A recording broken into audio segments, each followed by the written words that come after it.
민수기 10장 1절에서 10절까지 말씀을 살펴보도록 하겠습니다. 출애굽 이후 1년 동안 시내 광야에 머물던 이스라엘은 드디어 가나안을 향해 떠날 준비가 되었습니다.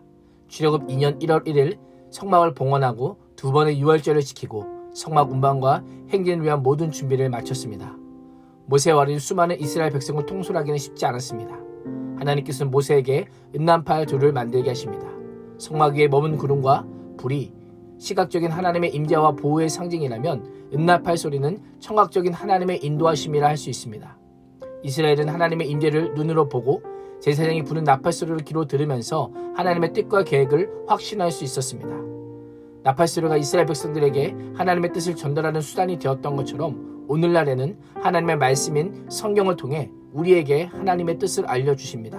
성경을 눈으로 보고 또 성경을 붙잡고 기도하는 시간을 통해 하나님의 음성을 듣고 하나님의 뜻을 깨달아 하나님과 동행하기를 원하십니다.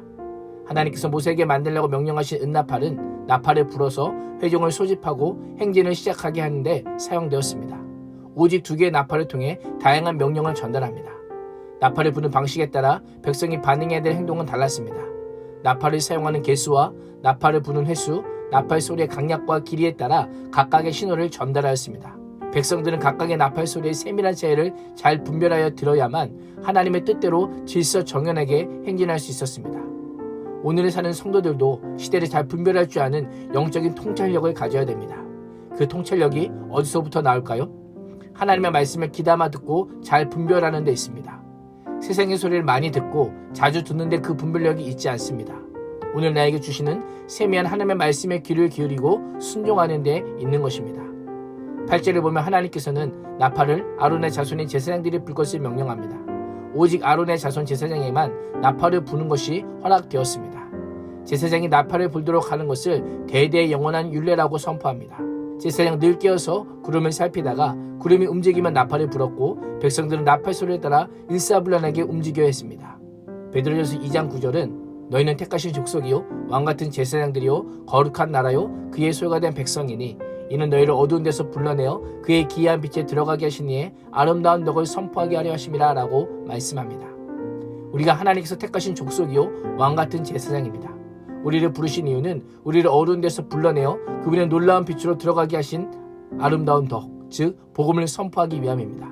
아론의 자손 제사장들이 나팔을 부는 것처럼 예수 그리스도의 십자가 구원의 은혜를 입어 왕같은 제사장이 된 자로 복음의 나팔을 불어야 할 사명이 우리에게 있음을 알려주고 있습니다. 9절을 보면 대적을 치러 갈 때에 나팔을 크게 불지니 그리하면 너희 하나님 여호와가 너를 기억하고 너희를 너희의 대적에게서 구원하시리라 라고 말씀합니다. 나팔 소리는 하나님께서 이스라엘 백성들을 기억하게 하는 소리요 이스라엘과 언약을 맺으신 하나님께서 대적으로부터 구원하는 소리입니다. 성도는 인생의 위기를 만났을 때 하나님께 도움을 요청하는 소리를 내야 합니다. 그 소리가 무엇일까요? 기도입니다.